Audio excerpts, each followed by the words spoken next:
कि आप तो संचार मंत्री हैं, आप वीरांगना रानी अवंतीबाई लोधी का एक डाक टिकट जारी करा दीजिए। उन्होंने मेरा अनुरोध स्वीकार करते हुए 19 सितंबर 2001 को मेरे पिता राजेश राजपूत जी के अथक प्रयासों के बाद उत्तर प्रदेश के एटा में मेरे समक्ष ही वीरांगना रानी अवंतीबाई लोधी का 4 रुपए मूल्य का डाक टिकट जारी कराने का काम किया।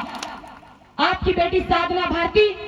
कांग्रेस के इतिहास और वर्तमान की सबसे कम उम्र की राष्ट्रीय स्टार प्रचारक है। आपकी बेटी लोधी साधना भारती आज कांग्रेस के इतिहास और वर्तमान की सबसे कम उम्र की राष्ट्रीय प्रवक्ता है और राष्ट्रीय प्रवक्ता के तौर पर डेली न्यूज चैनलों की डिबेट के माध्यम से मैं जनता की आवाज को बुलंद करने का काम करती हूँ, शोषितों, पीड़ितों, वंचितों की आवाज को उठाने का काम करती हूँ। परंतु आज ये कहने आई हूँ कि आज आपकी बेटी लोधी साधना भारती किसी पार्टी की राष्ट्रीय प्रवक्ता के तौर पर आपके बीच में नहीं आई है। आज तो लोधी राजपूत समाज की बेटी होने के नाते आज आपके बीच में आई है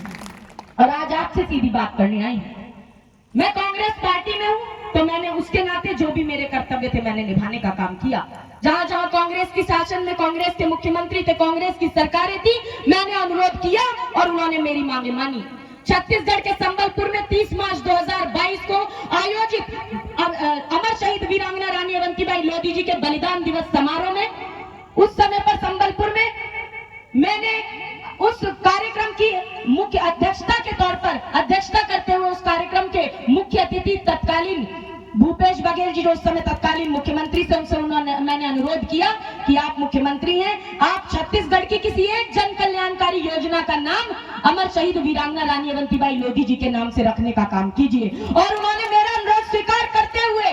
छत्तीसगढ़ के स्थापना दिवस 1 नवंबर को प्रतिवर्ष अमर शहीद वीरांगना रानी अवंतीबाई लोधी महिला सशक्तिकरण पुरस्कार देने की घोषणा की और एक स्थानीय लोधी सामुदायिक भवन के लिए 1 करोड़ रुपया आवंटित किया। जिस समय सुशील कुमार शिंदे जी महाराष्ट्र के मुख्यमंत्री बने तो महाराष्ट्र के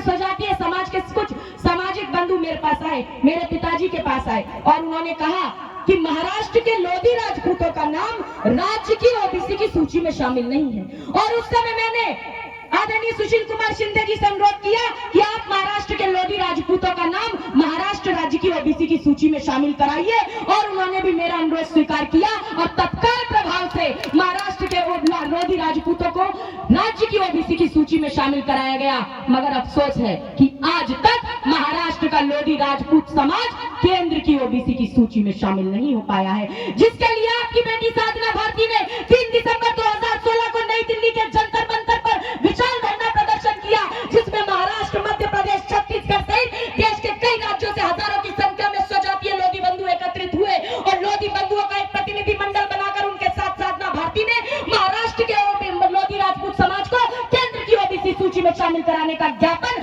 आदरणीय प्रधानमंत्री नरेंद्र मोदी जी तक पहुंचाने का काम किया। लेकिन उसी दौरान आदरणीय नरेंद्र मोदी जी ने एक कैबिनेट मंत्रियों की एक बैठक की और उसमें 15 अन्य जातियों को उन्होंने केंद्र की ओबीसी सूची में शामिल किया। मुझे अफसोस है कि उस समय पर भी लोधी बंधुओं का नाम, महाराष्ट्र के लोधी समाज का नाम केंद्र की ओबीसी की सूची में शामिल नहीं हो पाया। उस समय आदरणीय उमा भारती जी भी केंद्र में कैबिनेट मंत्री थी। परंतु आज मैं इस मंच के माध्यम से हमारे देश के प्रधानमंत्री आदरणीय नरेंद्र मोदी जी से एक ज्ञापन के माध्यम से मांग करती हूँ कि आदरणीय नरेंद्र मोदी जी, आप महाराष्ट्र के लोधी राजपूतों का नाम केंद्र की ओबीसी की सूची में शामिल कराइए और वीरांगना रानी अवंतीबाई लोधी जी के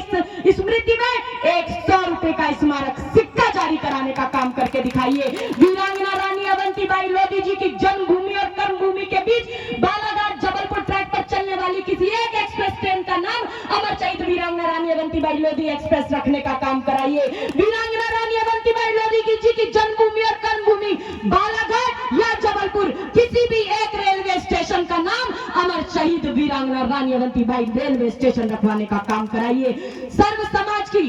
जातिगत जनगणना कराकर सर्व समाज सहित लोधी राजपूतों को उनके संख्या बल के अनुपात में कार्यपालिका, विधायिका, न्यायपालिका, मीडिया सहित सभी निजी क्षेत्रों में हिस्सेदारी दिलाने का काम कराइए। और मैं ये कहना चाहूंगी कि हमारे बुंदेलखंड के सर्वांगीण विकास के लिए अब बुंदेलखंड राज्य की घोषणा कराने का काम कराइए।